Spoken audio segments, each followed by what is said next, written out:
Hello and welcome. So today we are going to discuss about the metals and non-metals.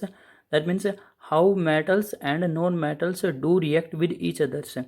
Metal और non metal एक दूसरे के साथ कैसे रिएक्ट करते हैं. So we already know that metals are the electropositive in natures. Metal electropositive in nature का मतलब होता है metal have tendency to lose electrons and after losing one or more electron they will acquire a unit positive charge or more charge. That means जितने electron metal lose करती है उतने ही उस पर पॉजिटिव चार्ज आ जाता है.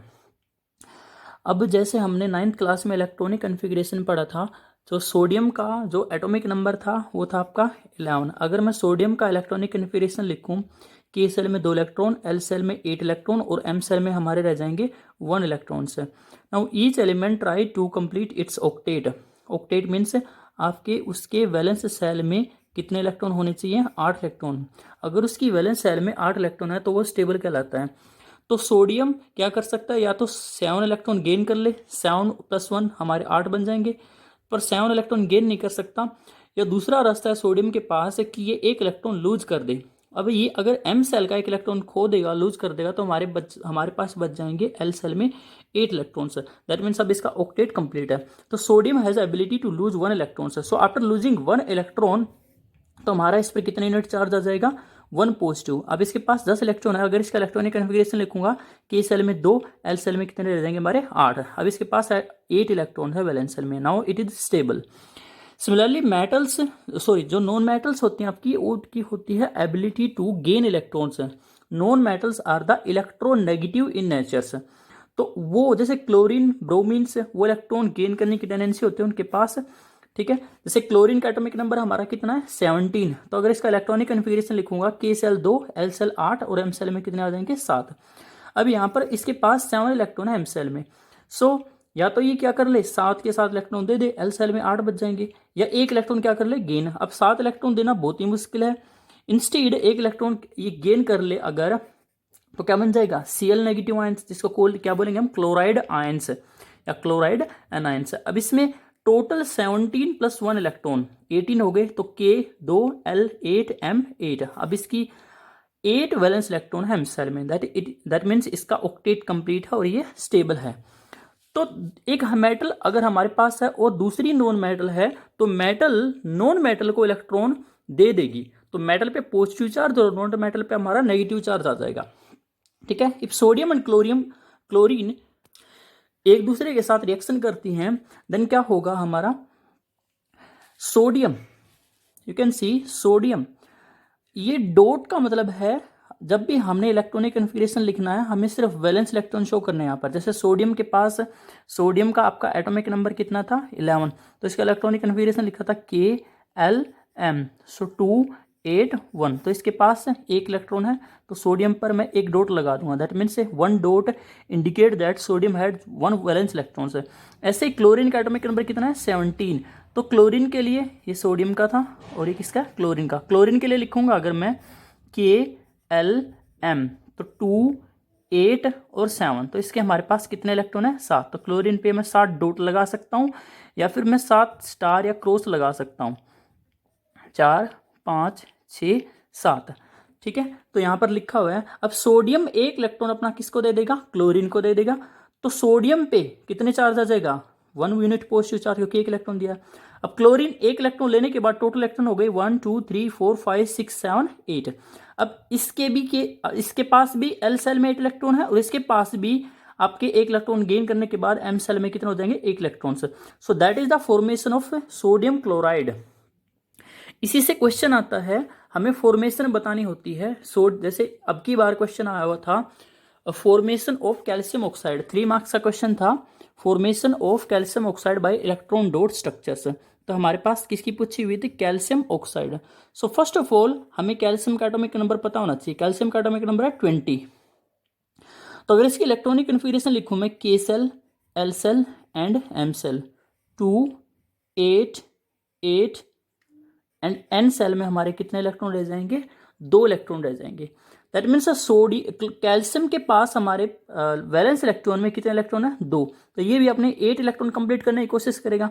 तो अगर ये 2 इलेक्ट्रॉन को लूज कर दे तो m सेल में कितने इलेक्ट्रॉन बच जाएंगे, हमारे 8 इलेक्ट्रॉन्स। दूसरा हमारे पास ऑक्सीजन, ऑक्सीजन का एटॉमिक नंबर है आपका 8। तो इसके लिए भी इलेक्ट्रॉनिक कन्फिगरेशन लिखूंगा K-L-M। So 2 and 6, m cell में कोई भी इलेक्ट्रॉन नहीं है हमारा। तो ये क्या कर सकती है, ये 2 इलेक्ट्रॉन अगर ले ले तो इसके पास क्या हो जाएंगे, 8 इलेक्ट्रॉन हो जाएंगे। अब क्या होता है, कैल्शियम के पास वैलेंस इलेक्ट्रॉन 2 है तो कितने डॉट लगाऊंगा मैं, 2 डॉट। ऑक्सीजन के पास वैलेंस इलेक्ट्रॉन कितने हमारे, 6 इलेक्ट्रॉन है, तो 1 2 3 4 5 एंड 6। अब क्या होता है, एक इलेक्ट्रॉन और दूसरा इलेक्ट्रॉन यानी कि 2 इलेक्ट्रॉन कैल्शियम जो हमारा किसको दे देगा, ऑक्सीजन को। तो ऑक्सीजन के हमारे टोटल इलेक्ट्रॉन 1 2 3 4 5 6 7 8, 6 पहले से 2 इसके पास आ गए। सिंस कैल्शियम ने 2 इलेक्ट्रॉन दिए हैं तो हमारा क्या आ जाएगा, 2 पॉजिटिव। सिंस ऑक्सीजन ने 2 इलेक्ट्रॉन गेन किए हैं तो हमारा कितना आ जाएगा, 2 नेगेटिव। अब नया जो कैल्शियम 2 पॉजिटिव आयन का इलेक्ट्रॉनिक कन्फिगरेशन है वो क्या हो जाएगा हमारा, KLM, यानी कि 2 8 8। और O2 नेगेटिव ऑक्साइड जो हमारे 2 ऑक्सीजन पे 2 यूनिट नेगेटिव चार्ज, उसका हमारा इलेक्ट्रॉनिक कन्फिगरेशन होगा 2 एंड 8। इसका भी ऑक्टेट कंप्लीट है, इसका भी ऑक्टेट कंप्लीट है। तो ये फॉर्मेशन आती है हमारी इस बार सीबीएसई में 2020 में। आपका जो एक फॉर्मेशन आई हुई थी कैल्शियम ऑक्साइड की, 3 मार्क्स का क्वेश्चन पूछा होता। तो इसमें आपको first of all electronic configuration लिखना था दोनों का, फिर ऐसे इलेक्ट्रॉन ट्रांसफर करके दिखाने थे एरो से, और इनकी इलेक्ट्रॉन डॉट स्ट्रक्चर बनानी थी। 3 मार्क्स का क्वेश्चन था। सो नेक्स्ट इज, आगे यही बता रखा, आप एक बार इसको पढ़ लेना। Sodium and chloride ion being oppositely charge. जैसे सोडियम पर हमारा कौन सा चार्ज आया था, पॉजिटिव चार्ज, एंड क्लोरीन पे कौन सा चार्ज आया था हमारा, नेगेटिव चार्ज है। अब पॉजिटिव और नेगेटिव चार्ज दोनों अपोजिट चार्ज हैं, और आपको पढ़ाया गया है opposite charge attract each others. तो अपोजिट चार्ज एक दूसरे को अट्रैक्ट करते हैं, और अब इस अट्रैक्शन को हम बोलते हैं strong electrostatic force of attraction, that is exist between sodium and chloride ions. ठीक है, and this strong electrostatic force of attraction is known as ionic bond. आपको आयनिक बॉन्ड और कोवलेंट बॉन्ड, 2 तरह के बॉन्ड पढ़ने हैं। ऐसे बॉन्ड जो इलेक्ट्रॉन ट्रांसफर से बनते हैं, एक एटम से दूसरे एटम पर इलेक्ट्रॉन के ट्रांसफर होने से जो बनते हैं वो कहलाते हैं हमारे आयनिक बॉन्ड। आगे पढ़ेंगे जो इलेक्ट्रॉन की शेयरिंग से बनते हैं वो हमारे कोवलेंट बॉन्ड होते हैं।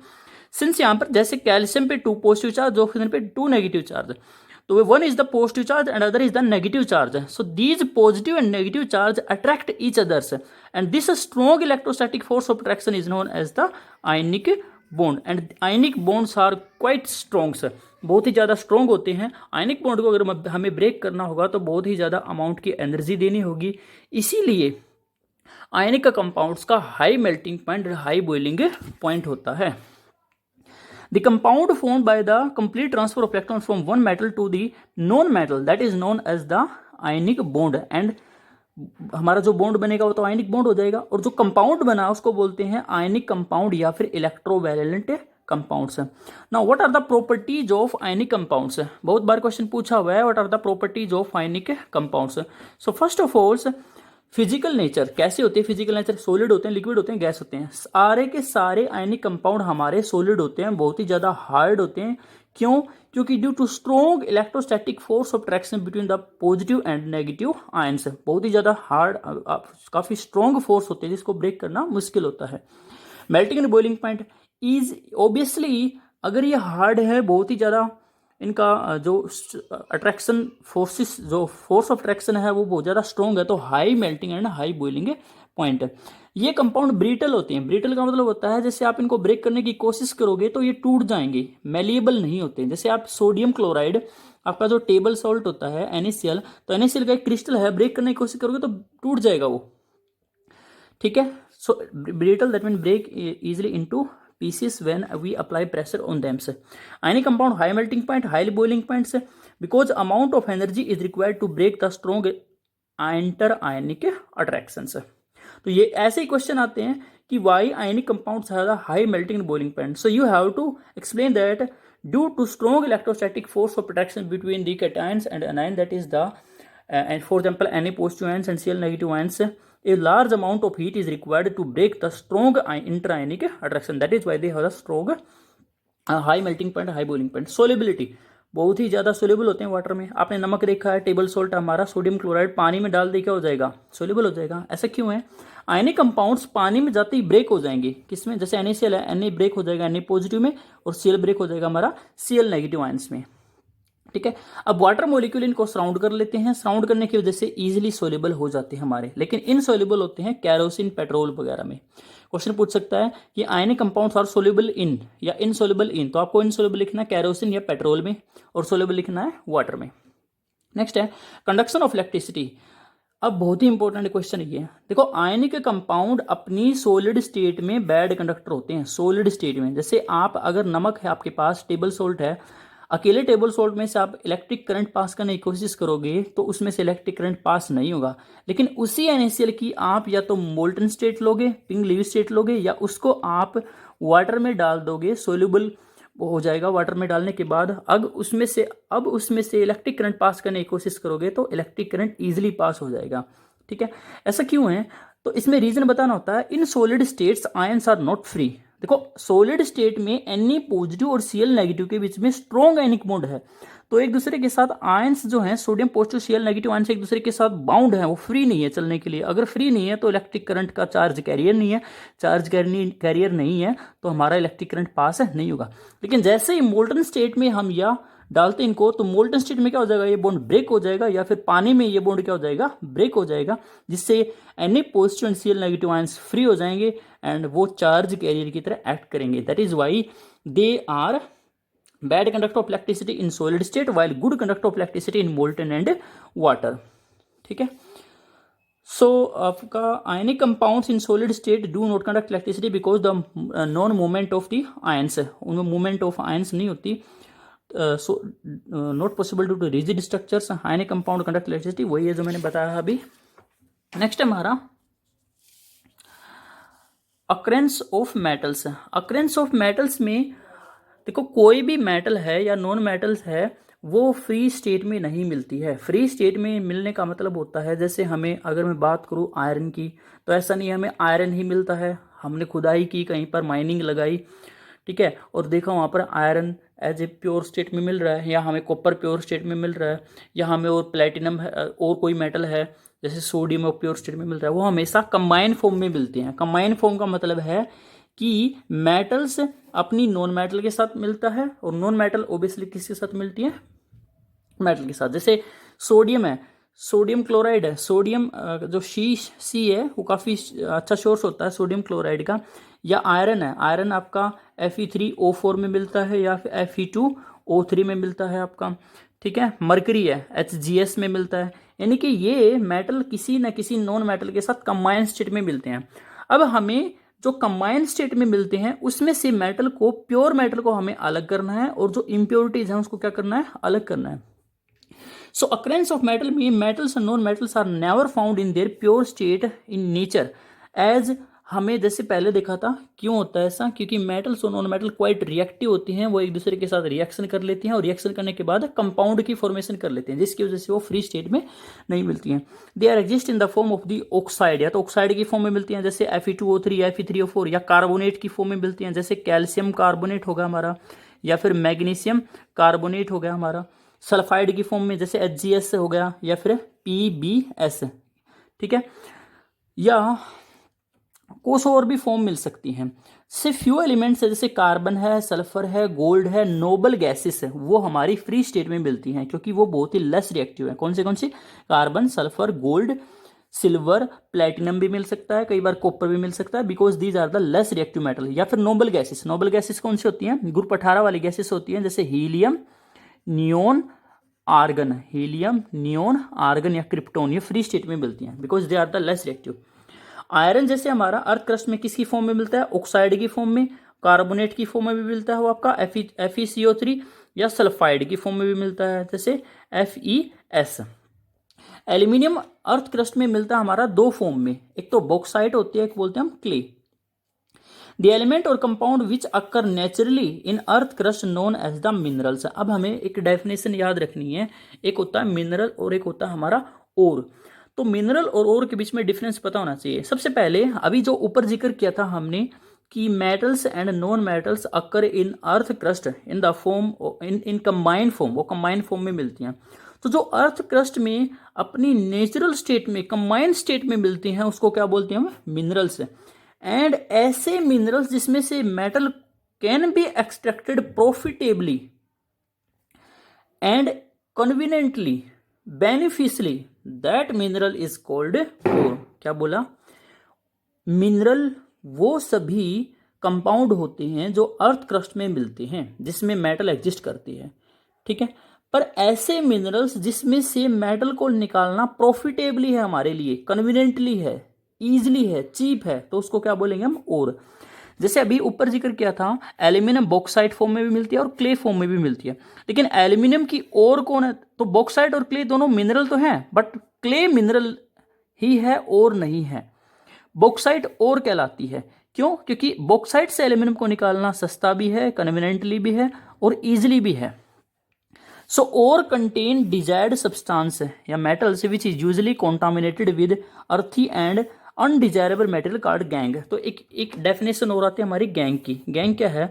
अर्थी and siliceous impurity which are found along with ore, यानी कि ओर के साथ, ओर के साथ अगर कोई मिट्टी या सिलिशियस इम्प्योरिटी, सिलिकॉन की इम्प्योरिटी मिलती हैं, अनवांटेड अनडिजायरेबल चीजें मिलती हैं, उसको क्या बोलते हैं हम? Gangue. All ore are minerals but all minerals are not ore. जितने भी मिनरल्स होते हैं वो ओर नहीं होती हैं, केवल वही मिनरल्स ओर कहलाते हैं जिसमें से मेटल को निकालना इजी हो, कन्वीनियंटली हो, चीप हो, ठीक है। जैसे फॉर एग्जांपल से क्या लिखा है?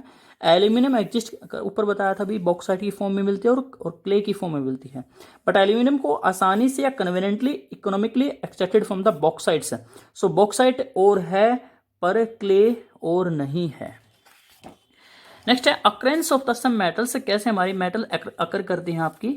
तो अक्रेंस ऑफ मेटल क्या है? आयरन इज द, जैसे आयरन हमारी सेकंड मोस्ट एबुडेंट मेटल है जो अर्थ क्रस्ट में मिलती है। एबुडेंट का मतलब है जो भी अर्थ के क्रस्ट में कितनी अमाउंट में मिलती है। Aluminium is the third most abundant element in the earth crust. अब यहाँ पे आपको और क्या नाम याद रखने हैं, अच्छे से देख लेना इनको। जैसे मेटल, इधर और लिखी है कंपोजिशन से, तो तीनों चीज याद रखनी है, पूछी जा सकता है आपसे। एल्यूमिनियम की ओर है हमारी बॉक्साइट, फॉर्मूला है Al2O3।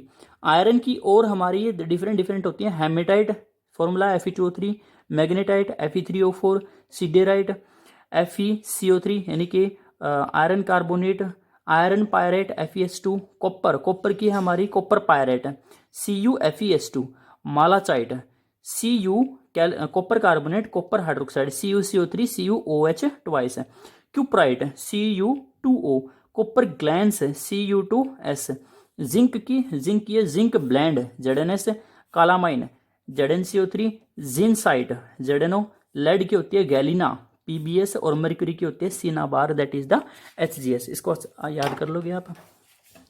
Now extraction of the metals है, अभी जो डिस्कस किया था, मेटल हमारी कौन सी स्टेट में मिलती है? कंबाइंड स्टेट में। तो उस कंबाइंड स्टेट से मेटल को प्योर स्टेट में लेकर जाना उसको बोलते हैं मेटलर्जी या फिर एक्सट्रैक्शन ऑफ मेटल्स। हमने रिएक्टिविटी सीरीज पढ़ी थी, केदारनाथ के माली ने आलू जरा फीका सा पकाया, ठीक है। फिर हमारा कौन था इसमें? Copper, silver, Au। तो रिएक्टिविटी सीरीज को तीन हिस्सों में बांट दिया। ऊपर है ये वाली मेटल है जो sodium, potassium, calcium, magnesium, aluminium, ये हमारी कौन सी मेटल है? मोर रिएक्टिव मेटल्स या रिएक्टिव मेटल्स है। जो बीच वाली मिडिल वाली है जिंक, आयरन, Pb, लेड यानी कि Cu, ये हमारी मॉडरेट रिएक्टिव मेटल्स है, मीडियम की, ना ज़्यादा रिएक्टिव मेटल ना ही कम रिएक्टिव मेटल्स है। और नीचे हमारी जो है आपकी सिल्वर, प्लेटिनम, गोल्ड जो है वो हमारी कौन सी होती है? नोबल मेटल्स या वेरी लेस रिएक्टिव मेटल्स है। अब रिएक्टिविटी सीरीज को तीन हिस्सों में क्यों बांटा? इसलिए बांटा कि हम जो मेथड अप्लाई करने वाले हैं मेटल को उसकी कंबाइंड स्टेट से प्योर स्टेट में ले जाने के लिए हमें कुछ मेथड्स यूज करने हैं, और वो मेथड्स उनकी रिएक्टिविटी पर डिपेंड करते हैं। एक मेथड हम सभी मेटल्स पर नहीं लगा सकते हैं, सभी मेटल को निकालने के लिए नहीं लगा सकते हैं।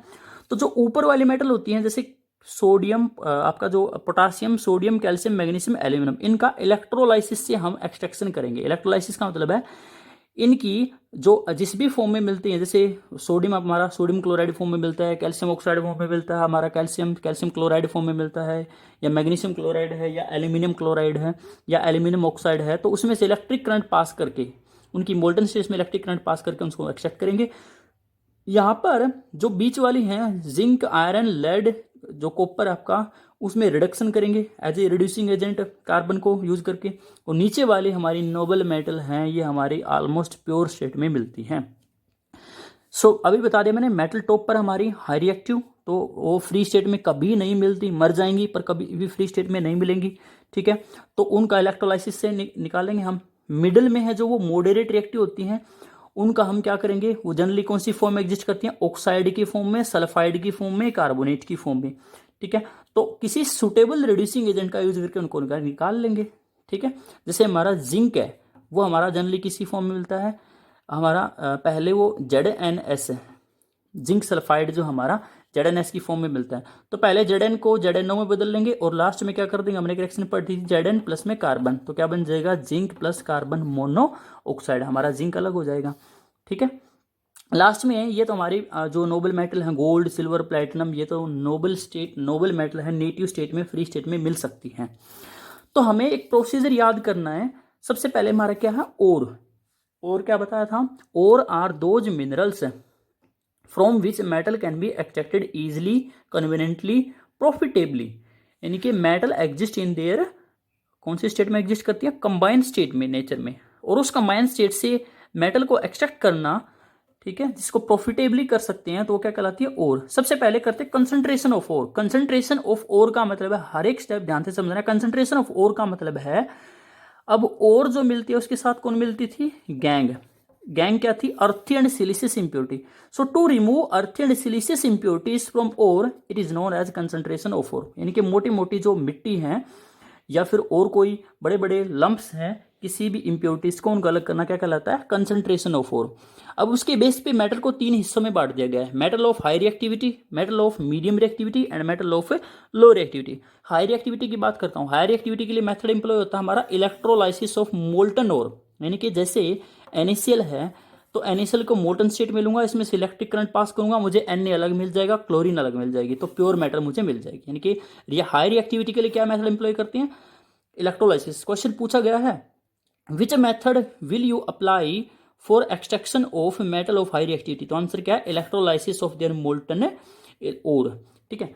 फिर इनकी बात करता हूं, हमारा जो मीडियम रिएक्टिविटी के हैं, तो ये मीडियम रिएक्टिविटी की 2 फॉर्म में मिलती हैं जनरली। पहली मिलती है कार्बोनेट की फॉर्म में, जैसे जिंक कार्बोनेट, या फिर कॉपर कार्बोनेट, या फिर FeCO3, और दूसरी मिलती है सल्फाइड की फॉर्म में, जैसे PbS, Cu2S, ठीक है, या फिर ZnS, तो कार्बोनेट की फॉर्म में और सल्फाइड की फॉर्म में। तो दोनों को, चाहे वो कार्बोनेट की फॉर्म में हो चाहे वो सल्फाइड की फॉर्म में हो, उनको मैं ऑक्साइड की फॉर्म में लेकर जाऊंगा। जैसे FeCO3 को FeO में लेके जाऊंगा, या Fe2O3 में लेके जाऊंगा, CuCO3 को मैं Cu2O में लेके जाऊंगा, ठीक है। जिंक कार्बोनेट को मैं किस में लेकर जाऊंगा, ZnO में लेकर जाऊंगा, PbS को PbO में, Cu2S को Cu2O में, और ZnS को मैं किस में लेकर जाऊंगा आपका ZnO में, ठीक है। तो जो कार्बोनेट ओर हैं उनको ऑक्साइड फॉर्म में ले जाने के लिए मैं क्या मेथड यूज करूंगा, कैल्सिनेशन। कैल्सिनेशन क्या होता है हमारा, heating the given ore in the absence of oxygen at its melting point. यानी कि जो ओर है उसको बहुत ही ज्यादा टेम्परेचर पर मैं उसको क्या करूंगा, मैं गर्म करूंगा इन द एब्सेंस ऑफ ऑक्सीजन। तो उससे, जैसे जिंक है, मैं जिंक को गर्म करूंगा, ZnCO3 है तो जिंक को गर्म करूंगा, तो इसमें से CO2 गैस तो निकल भागेगी, और कौन बच जाएगा हमारा, ZnO। तो ये हमारी ऑक्साइड की फॉर्म में चलेगी अब। तो इसके लिए इस मेथड को बोलते हैं कैल्सिनेशन से। दूसरा है सल्फाइड ओर। सल्फाइड ओर में क्या करूंगा, ZnS है, अब इसमें ऑक्सीजन तो है नहीं, तो इसको in the presence of oxygen में हीट करूंगा, तो हमारा किस में चला जाएगा, Zn प्लस SO2 गैस की फॉर्म में निकल जाएगी। तो अब ऑक्साइड की फॉर्म में आने के बाद लास्ट में एक सुटेबल रिड्यूसिंग एजेंट यूज करूंगा, जैसे ऊपर बताया था भी, ZnO प्लस कार्बन, तो हमारा जिंक अलग हो गया, और कार्बन मोनोऑक्साइड, तो हमें जिंक मिल गया हमारा अभी प्योर स्टेट में नहीं मिला है, अभी इम्प्योरिटीज होती है इसमें कुछ, ठीक है। तो इम्प्योरिटीज की मैं क्या कर लूँगा, प्योरिफिकेशन कर लूँगा और मुझे क्या मिल जाएगी, प्योर मेटल्स। और लास्ट में है जो लोअर एक्टिविटी सीरीज की मेटल्स होती हैं हमारी, उसमें क्या होता है, उसमें हमारी वो जनरली या तो सल्फाइड फॉर्म में मिलती हैं या फिर हमारी बिल्कुल ही वो एज इट इज़ नोबल जो भी आपका फ्री स्टेट में मिलती हैं। अगर सल्फाइड की फॉर्म में है तो उसको बोलूँगा मैं रोस्टिंग, इधर रोस्टिंग था, सल्फाइड फॉर्म को ऑक्साइड फॉर्म में लेके जाना रोस्टिंग है, तो मेटल आ जाएगी और उसकी रिफाइनिंग कर दूंगा। Thank you.